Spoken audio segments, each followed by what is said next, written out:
Welcome back to the Couch to Creator podcast, where we hit record on our real life conversations about being a creator. Do you want to add to that? Is that over to me? Yeah. Yes, the ups and downs, the creator life, photography, filmmaking, creative crafts of all sorts, the challenges and the rewards. So today we've got a super special guest with us, Anna Neubauer, who is an award-winning children's and fine art portrait photographer. Hey, Anna. Hi. We are honestly absolutely honoured to have her on our show. She is an incredible photographer. In 2021, Adobe themselves crowned her the Adobe Rising Star of Photography. That is high praise indeed. That is a flex. So yeah, I mean, our podcast today, and you will see why, is called A Rebellion Against the Confines of Beauty Standards with Anna Neubauer. So Anna, tell us a little bit about your journey as a photographer from the beginning. I think I've always been very creative. Loved covering my parents' house in glitter and glue. And I was very lucky because my parents always supported my creative mess.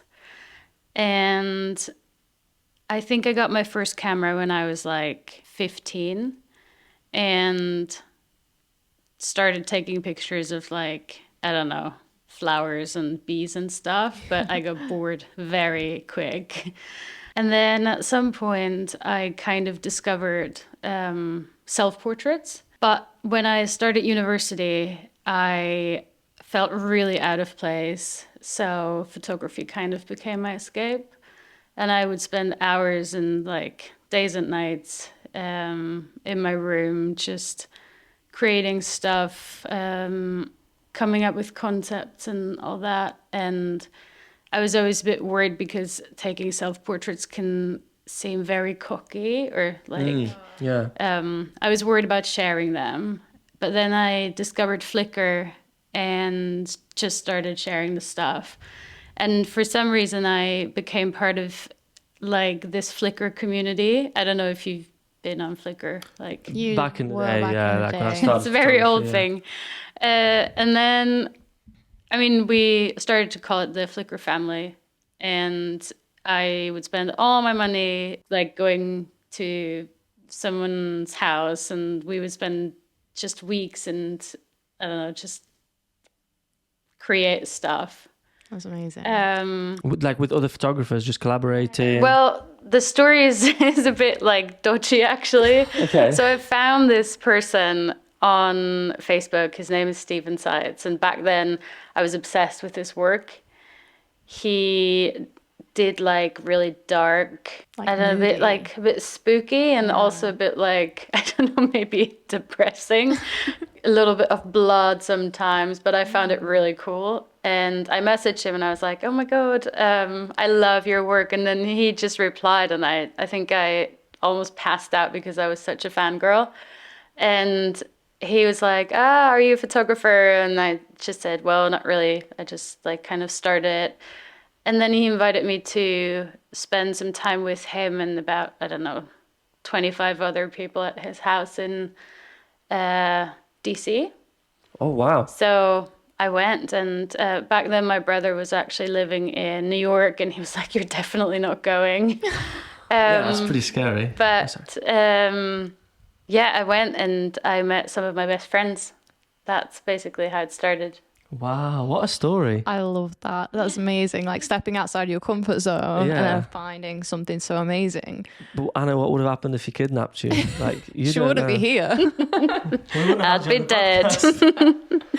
No, that is an insane story. Yeah, I mean, about the self-portraits, I wanted to ask, did you have any sort of inspirations going into that? I don't know if you've heard of, I hope I'm not going to butcher the name, but Sorel Amour? Sorel? No. She is she did a course called Advanced Selfie Academy, something like that. Yeah. Yeah, I was just wondering maybe if she was an inspiration or if you had any other inspirations. Or... just my Flickr friends, I guess. Okay. Most of them did self-portraits because it's just easier to be your own model. You can't really... I mean, if you mess it up, it's your own fault. Yeah, less pressure. You can't blame anyone else. True. Yeah, I think that's it. Did you enjoy doing the self-portraits? Oh my God, I loved it so much. It was my escape from university because I really didn't fit. Well, I felt like I didn't fit in. So it was like therapy, just coffee, music, and then very strange ideas sometimes, but I didn't really care about that. Then Photoshop and Lightroom, and it was just really nice. So at which point, I'm curious, at which point you decided I want to branch out and start photographing other people? There must have come a point in your sort of journey as an artist when you were like, okay, I've done a lot of self-portraits, I've experimented, I want to now try and photograph other people. I did like approach people every once in a while, and it was, I don't know, I was more into fashion. Well, I was obsessed with fashion photography, that kind of stuff you would see on America's Next Top Model. Okay. Lots of skinny people. Yeah, so I don't know. I do like taking pictures of people. I think it just happened over time. Okay. So it's just sort of, it was an organic transition. Yeah. Do you think the fashion element, like how the fashion industry is, do you think that inspired like your movement towards a more diverse? I can tell you the story if you want to. Yes, please. Absolutely, yeah. I was working for an advertising agency in Austria, and it was just like, I don't know, a 9 to 5. I wasn't really having fun. And photography was my side hustle, but a side hustle that didn't pay because Austria is like, I don't know, there's no industry. And also that wasn't like the main point. I really didn't care about the money anyway, because I had my 9 to 5. And at some point, an Austrian company approached me and they were like, oh, we love your stuff. Can you shoot all of our campaigns? And I was very honored. I was so excited because it was a quite well-known company, well, in Austria. And then the team was really fun and young, and like I felt like we were on the same page. But when we had the first shoot, they pulled me aside and they were like, can you crop her face? She's really ugly. And I was like, wow.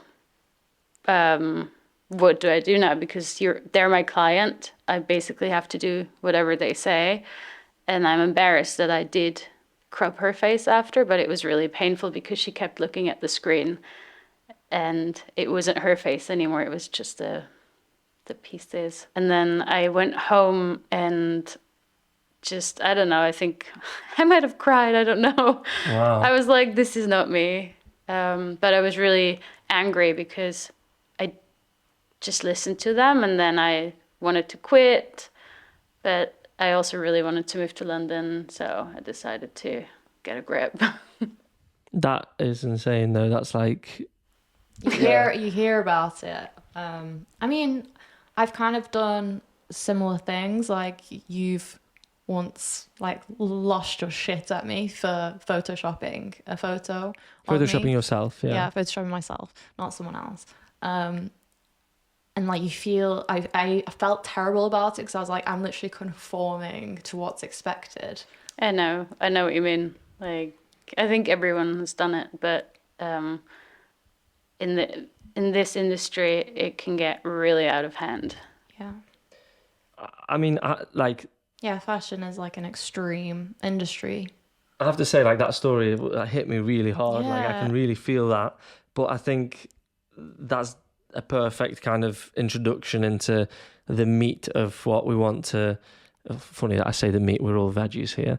But the meat of this conversation, which I wanted to start off with a quote, with your own quote, which is that diversity does not exist without inclusion. And obviously we just heard you say this heartbreaking story about exclusion. And I'm guessing that was the beginning of a hard rebound for you in the opposite direction. Yes. So can you tell us a bit about that quote, about what it means to you as a photographer?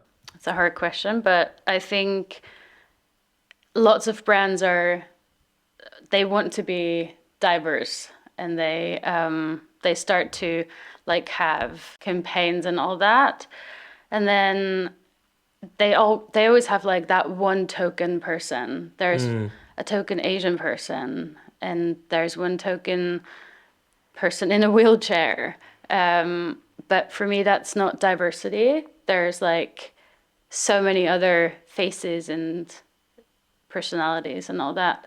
So I don't know if that makes sense. Yeah, absolutely. So, yeah, I mean, like my observation would be definitely that there's an expectation now, especially from like the big brands, where there's an expectation we have to check these boxes. We have to have one of this type of person, one of this type of person, one of this type of person. It can feel almost very like clinical. We're doing this because otherwise, we're doing it because we have to, because otherwise people might, criticize us or might say, oh, this company isn't being inclusive.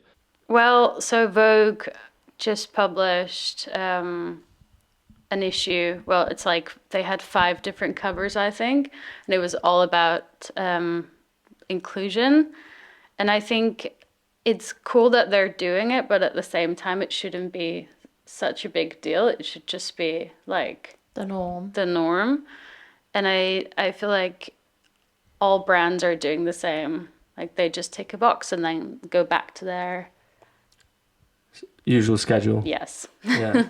That's a tough part of like the industry, and I think that's why as well we were so taken by you and your work, the fact that you're dedicated to that movement. That's really special. Yeah. Is there anything, I mean, this is not a planned question, but it has just come to me, and I think you are the perfect person to ask this. Is there anything as creators that we can do or that we should do that you think would benefit the cause of being more inclusive? Like, because I think it's getting rid of like our innate like biases. Bias. Yeah. That's also a very hard question. I think maybe know what you want to do and like know what brands you want to work for and know if something is right for you or not. I know this is a very, I don't know. It might be hard if you're a full-time photographer. You kind of have to take whatever comes along your way. But sometimes, like, you can say no, or you can maybe stand up for yourself. Mm-hmm. It's not just in front of the camera; it's also behind, or like creative directors or any team should be diverse, not just whoever is in front of the camera. Oh, that makes sense. That's a really good point. So you're saying, whoever's lighting, whoever's assisting on a shoot and things, the diversity should be practice everywhere. In practice everywhere. It should be a part of what we do rather than just used as a means of marketing, And then it shouldn't be a big deal. It just becomes normal. Yeah. If you have a diverse team, you're going to end up with diverse results with... I feel like the photography and filmmaking, like creative industry, being predominantly male, can I still say that? Yeah, 100%. It's the truth. Yeah, it's like even gender, 50% of the population, even that is like imbalanced.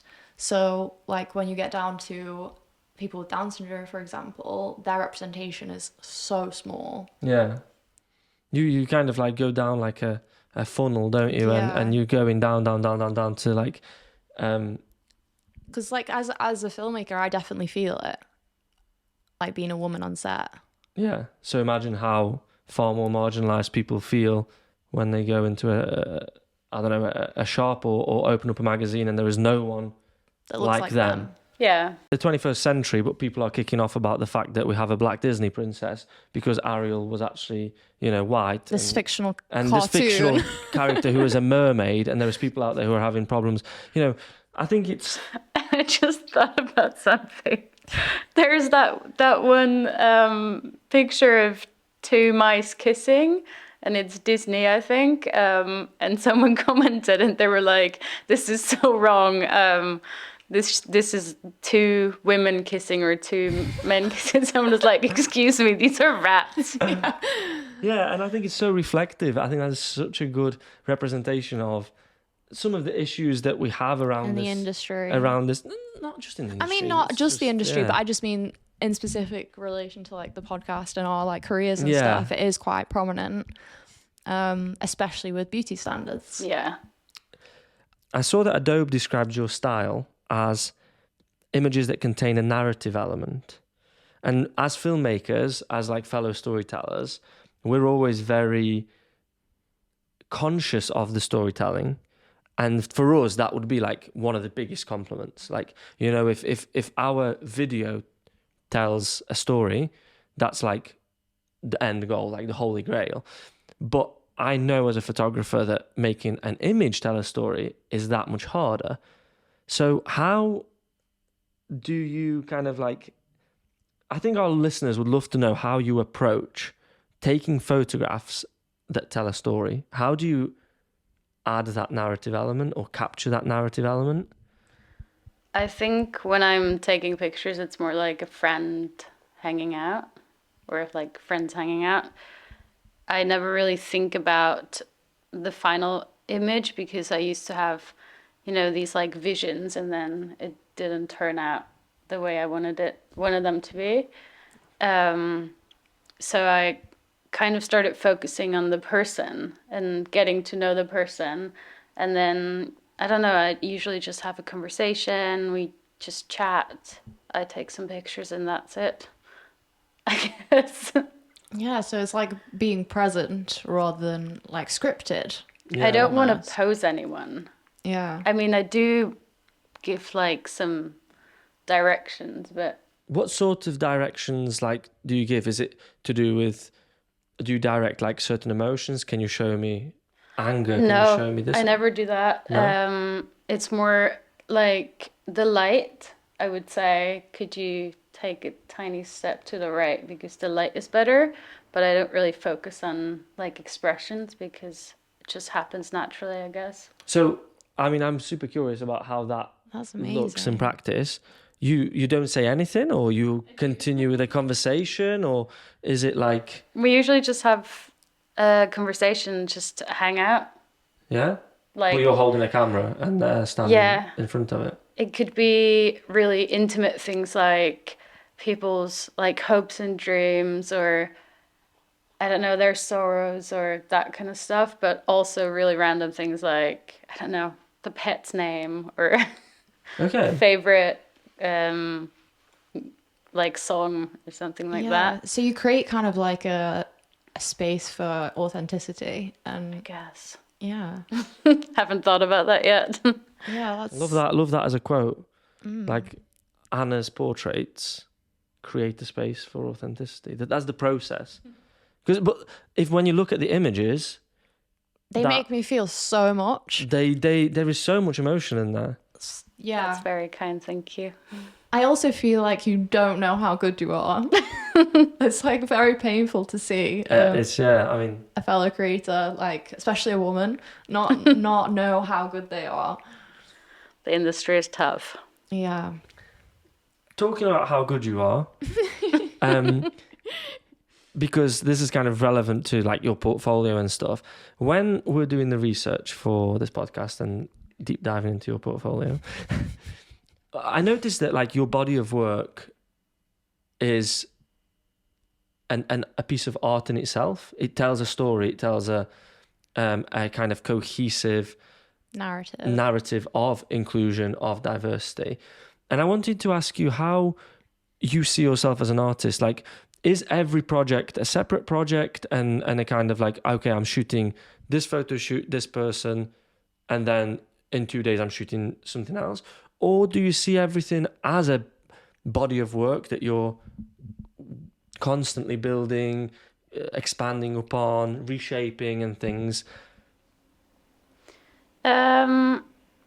I would love to have a series of images that actually work together, and I'm kind of working on it, but I'm a bit OCD, so it's hard.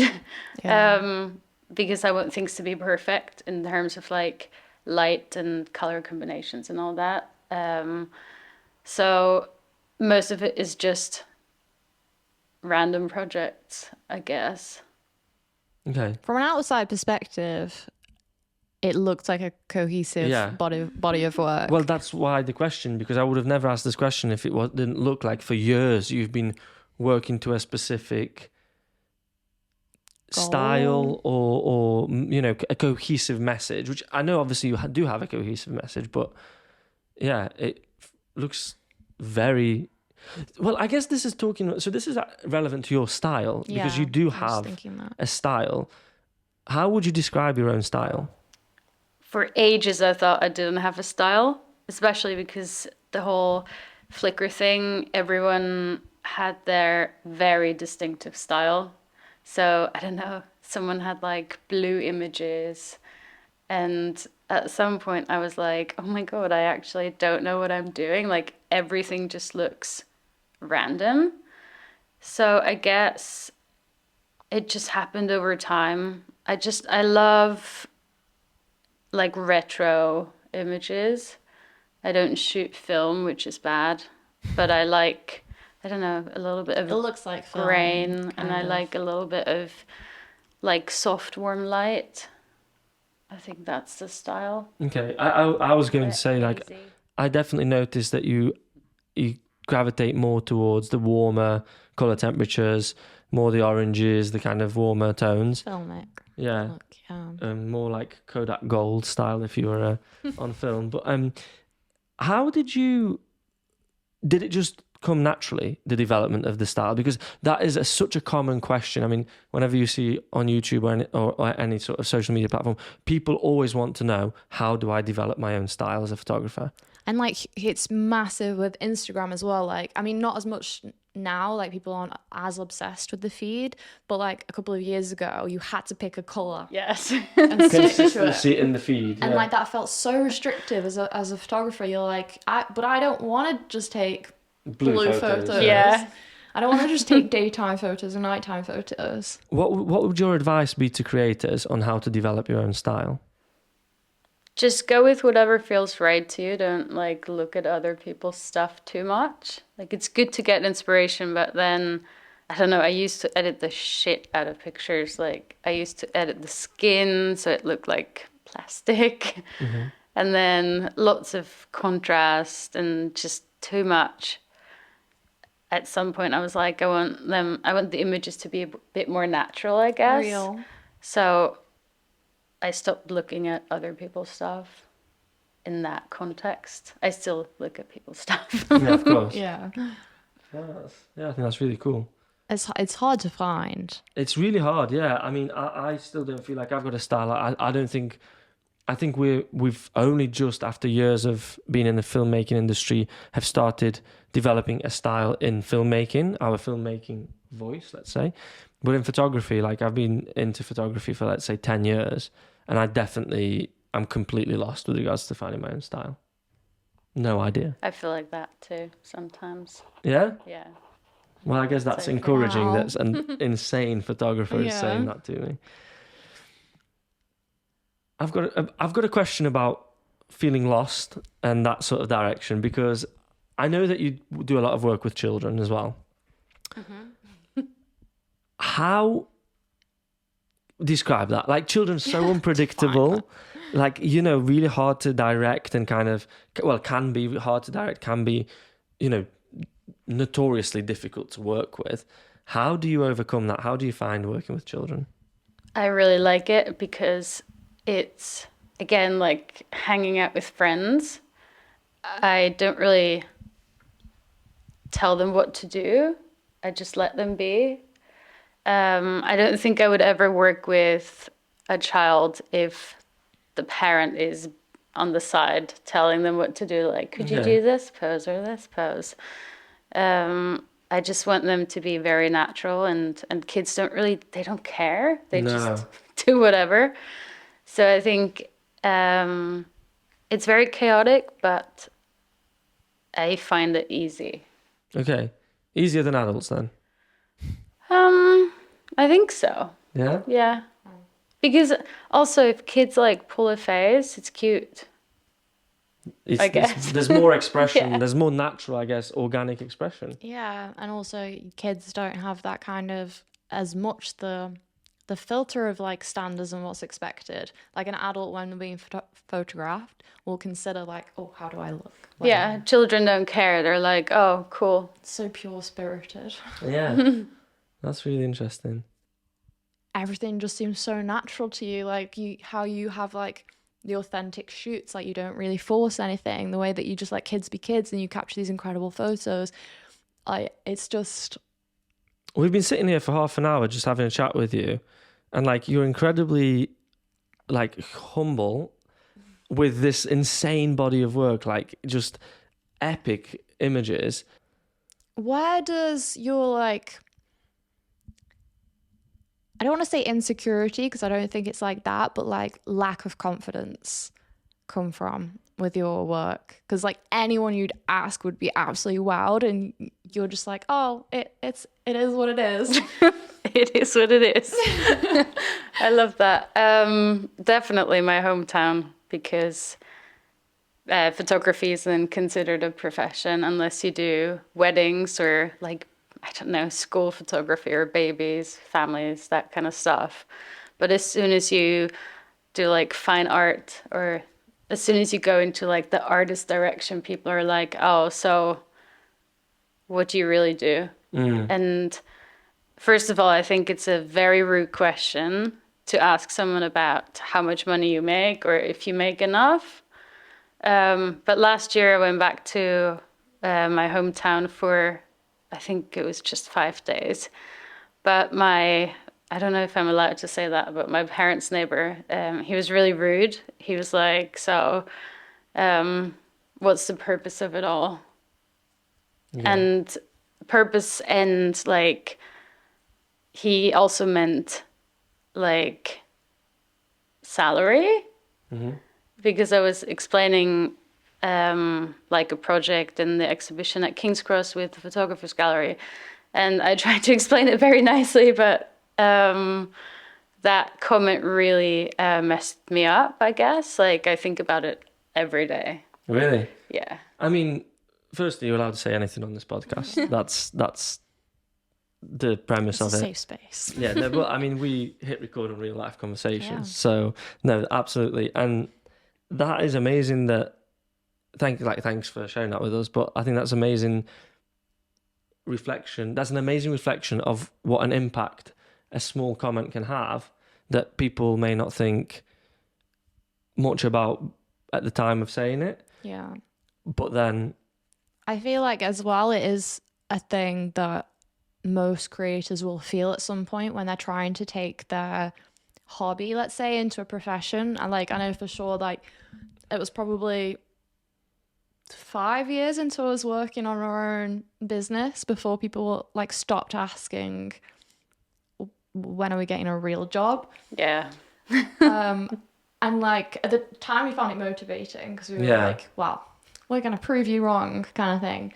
But it is like hard hitting, and it can for sure knock your confidence. Yeah, it was really bad. It took a very long time to get out of that like dark hole of self-doubt.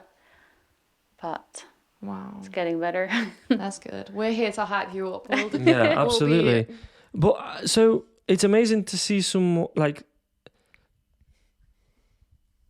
you're a person that is contributing enormously to helping underrepresented people be represented and have a voice, and therefore you are like an advocate for, let's say, not caring what other people think, and yet it hits you so hard. Yeah. So there's a bit of a... I know. My boyfriend actually tells me this all the time. Yeah. It's hard. Like, I am like so body positive for everybody else. For example, like I support whatever women want to wear. Like, I absolutely love everything. It's like, you go, girl. Mm-hmm. And yet, like, I am so critical of myself. Yeah. And it feels the same. So hypocritical, because it's like, I don't support like the normal beauty standards, except for me. I need to fit them. Yeah. You're a feminist, but you wouldn't leave the house without shaving your legs or without shaving your armpits or whatever, you know, like that. I didn't shave yesterday. No, I'm just saying I that, did like, this morning. I'm just saying it is difficult when these things apply to ourselves. I mean, It's so ingrained in society and like we're brought up, especially as girls, a lot of it is about how you look. Your whole life, you can't just get away from that. It's like inbuilt. yeah. But I read this thing the other day, which was super nice actually. And it was saying that the first thought that pops into your head when you see someone else is the thought You're that conditioned. you're conditioned to believe. So like, say for example, I don't know, you see someone in a very provocative outfit and the first thought that comes to you is that, oh, that's wrong. That's the thought that you're conditioned to believe, and the thought that comes next is who you actually are. So I will always see people wearing things that go against society norm, or anything, or like bodies, for example. And then my second thought will always be like, no, you go. Yeah, I think I'm the same. I grew up in a very toxic environment about like bodies and all that because it's a small town and people talk. So Yeah, definitely. I imagine quite like a conservative Very. kind of, yeah. very conservative. Yeah. We've moved on to like a body. Yeah, we have, yeah. I mean, okay, now we're going to It's talk hugely about... relevant. It is hugely relevant, but I think we've got so many topics to cover. I know. We now should pivot to the Adobe stock. That's the more important topic rather than people's... No. This is a huge pivot. No, this is legit just something that came to me because I saw it, and then I saw that you mentioned that some of your work was as part of Adobe stock commissions. Now, I always thought, and this is super interesting to me, I always thought that stock photography and video was like there was a website and an artist or someone submits their work and then it sells through there and you get a cut of the money. But you were actually commissioned to take some portraits by Adobe stock. Yes. So before that, I actually had a commission from, do you know 500 Pixels? Absolutely. They also, they work with Getty Images.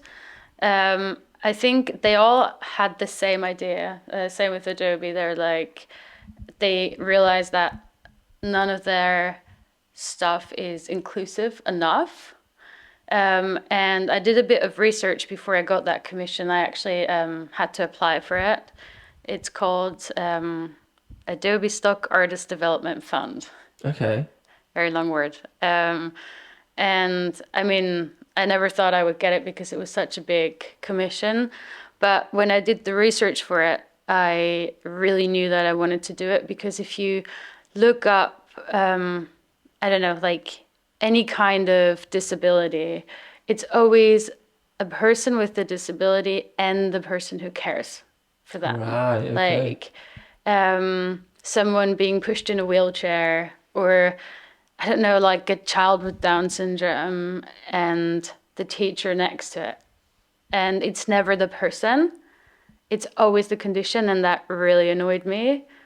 And I just wanted to, well, I really like that they did that kind of like project. Yeah, that's an important project for sure. I know that like usually you just upload the stuff to stock websites, but that's not really my thing. But that commission was really nice. Can you just talk us through the process? You saw this fund, this program. You had to apply with like your concept, like whatever your idea was, like a proposal, like make it, yeah. So I worked with Adobe before, and someone actually told me about it. So I thought maybe it could work out. I actually didn't think I would get it, but they had different briefs, and I think they still have them. They just changed a little bit.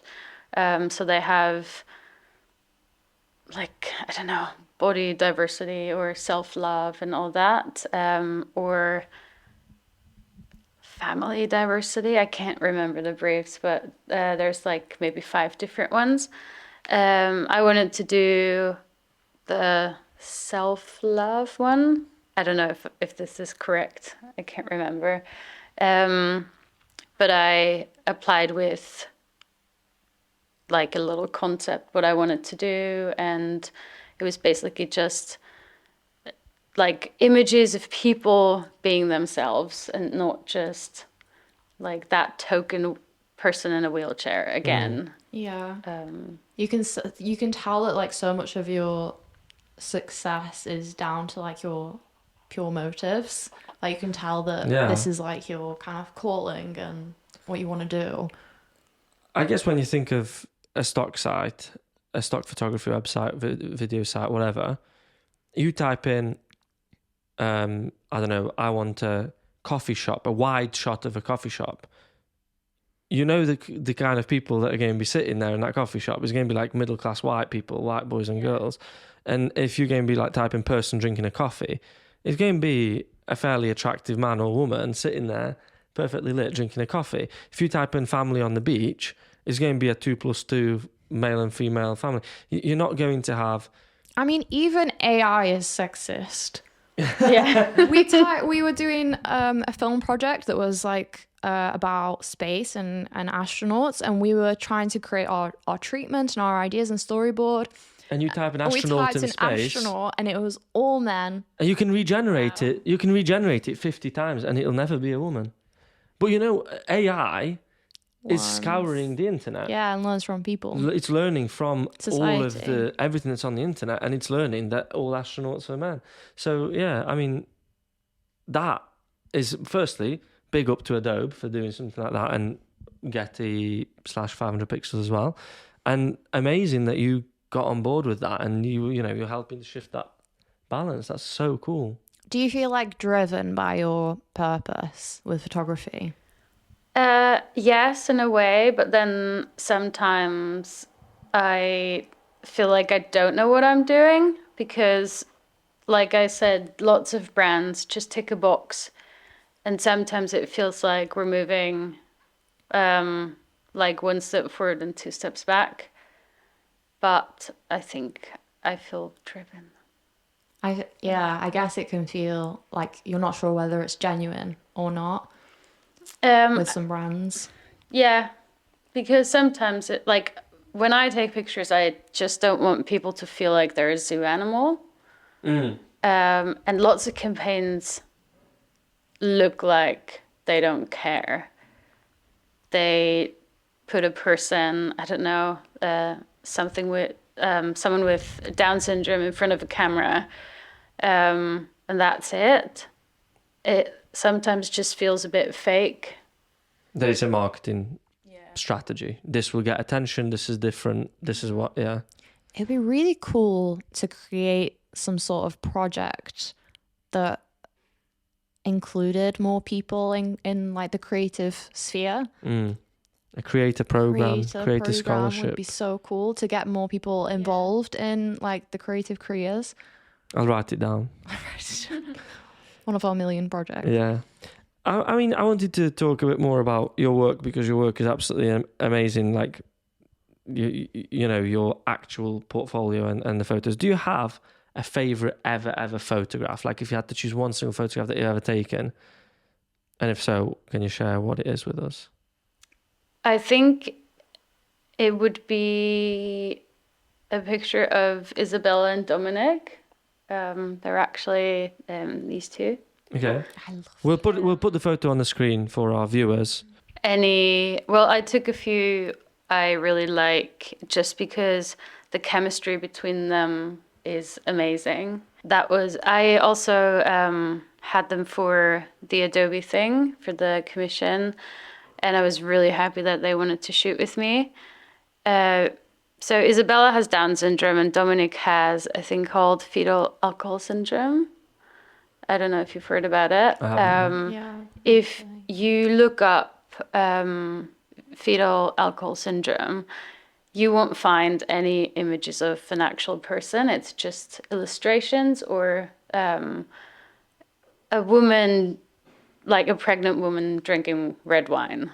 So it's not about the person. It's really bad. And that really shocked me because you don't see an actual person. Like Dominic is amazing. You don't see his like personality. And they actually, when I met them for the first time, I think they've been dating for about 2 years, and then I met them again maybe a year and a half after, and they were still so in love. Wow. So I just really wanted to show that I don't know how to explain it. Just because you have some kind of condition, it doesn't mean that you can't do normal stuff, because society decides what's normal and what's not. Yeah, you're not your condition. Yeah.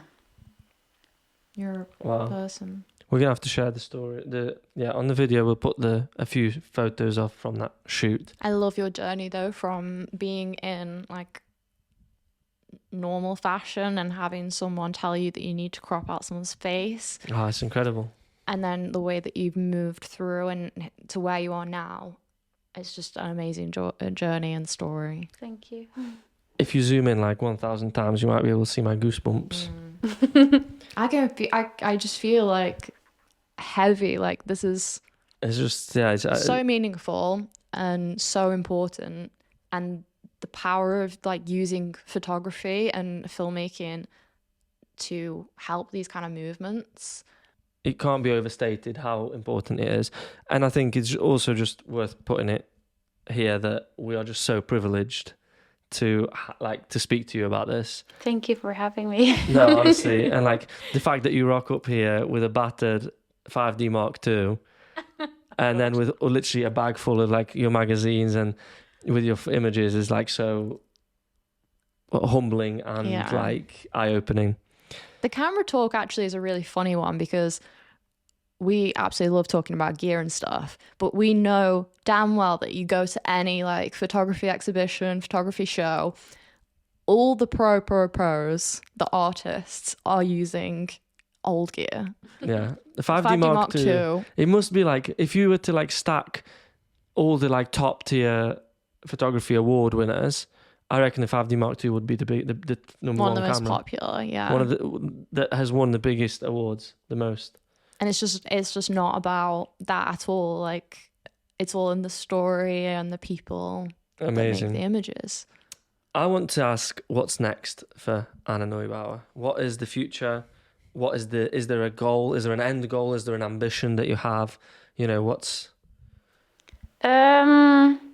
Oh God, I have like so many ideas, but sometimes I just need to like slow down a little bit. I really want to get into journalism a bit more. I love telling stories, and I love documentary photography, but I also know it takes a lot of time. So I guess that is what I want to do. Mm-hmm. I still like want to take portraits and yeah. Do you have like an ambition, like, I don't know, you want to win some sort of award, or you want to be published in some sort of magazine, like a bucket list item? Definitely not an award, because I don't really care about those. But I would love to get like assignments from National Geographic or the New Yorker and tell stories. Mm-hmm. But it takes time. Okay, amazing. That's an amazing goal. Yeah, you'll get there. That. Yeah, we believe. I wouldn't be surprised if it's like in the next year that happens, because you're just nailing it. You mentioned about that you have a lot of like out there ideas, and when you were doing your self portraits and stuff, you had a lot of like. You said it yourself that they were weird ideas. I will just say artistic. But what is your like dream photo shoot? Like if you could, budget's no issue, availability of space, people, there's nothing's out of the question. You can do anything. What's your dream photo shoot? That's a big question. That is such a hard question. But the first thing that came to your mind, like the first thing that comes to your mind, like it can be as loose or. I would like to travel a bit more. Yeah. Even though, I mean, I used to love to travel, and now I'm like, I don't know. I love being here, but I would love to just go on a mission and meet lots of different people from lots of different places. But the places would be, this sounds really stupid, like war zones or places you don't really get to. And I'm constantly like researching, but it's just really hard because first of all, I don't speak the languages. I would need like people to help me with communicating or Sal might kill me for this, but here we go. No. If Trio Stories funded and took a camera crew, us, with you on a week trip to Ukraine right now, Yes. would you say yes? Yes. Watch this space. You've heard it here first. 100%. For you to photograph and us to document you photographing and tell the stories of people. Yes. I think I talk about it every day. Like Yeah? my boyfriend must be tired of it. I'm always like, please let me go. There's a direct train from Poland to Kiev right now. Just really? a normal, yeah. Like, Let's do it. all right. I'm so sorry, Mum. Sorry, Mum and Dad, but I'm so inspired. I think it needs to be done. So your like general look on how you use your photography is kind of like you're essentially giving a voice to people who need help with speaking loudly. I think there's two things. There's two things I want my work to be. And the first thing would be that. But the second would be I also want like society to see that those people exist. And I know that I can't change a whole nation, but if it's just one person, like I feel like I'm on the right path. Because we all have some kind of like opinions about things. And sometimes we just need to see things from a different perspective. Do you receive much like hate, much people criticizing what you do, or is it just a minor problem? It doesn't happen a lot, but I mean, the thing last year was really bad. And I think it happened maybe once before when someone said, I'm just another white non-disabled person taking advantage of disabled people.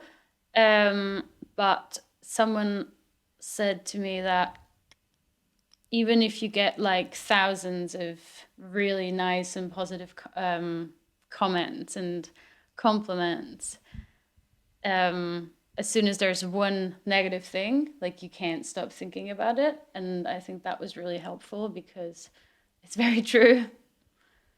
Like I don't remember every nice thing people have said to me, but I remember every like bad thing. Yeah. I think we're Universal. Yeah, I think as creators and just as people who are like sensitive to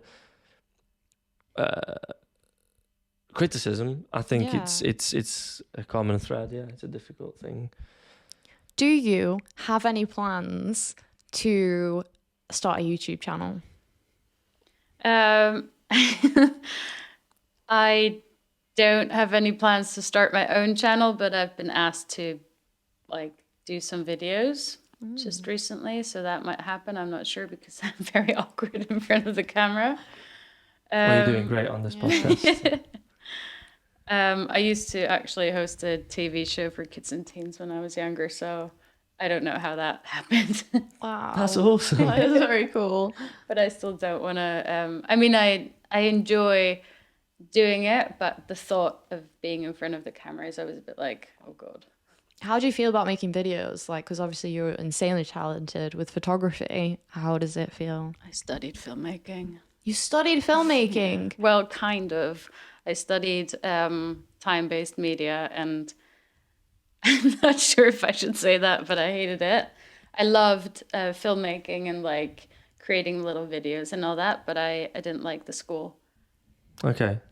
because I felt like I didn't fit in. Yeah, you mentioned. But I feel like an idiot now. Like, oh, do you like making videos? Like, yes, I studied it. No. Wow. But like, it's this, I mean, the same kind of story with us in studies. Like, I studied biology. Oh, that's cool. That's what I I would like to do. I want to be a marine biologist Oh, nice. on the side. But like, I hated kind of the university experience. I did feel like I didn't fit in. I studied law, enjoyed the university experience, but definitely couldn't work in law. Not this. So- So it's like wild that we've all ended up here. Now we're all here just talking about photography and filmmaking, and we're going to Kiev together. Apparently so. It's time to wrap up. It's been an absolute emotional roller coaster for me. Yeah, a real honor. Like, I'm very moved by what you do. And Thank you. if you have one piece of advice to creators about how to be more inclusive, what would it be? Trust yourself. I think like you always know more than you think you do. And just don't listen to others too much unless it's good advice. Okay. Trust the inner voice first, kind of thing. Yeah. That's what I meant to say. Yeah. Well, there you go. A little Couch to Creator exclusive to leave you on. Thank you so much, Anna, for being on our podcast. It's been an absolute pleasure. Thank you. Thank you so much. It was amazing. We're amazed by your work. And yeah, we'll leave all of your links and stuff everywhere so that even more people can Find you. love your work. And thank you so much to everyone who's listening or watching. We hope you enjoyed it, and I'll see you in the next one. bye. Bye.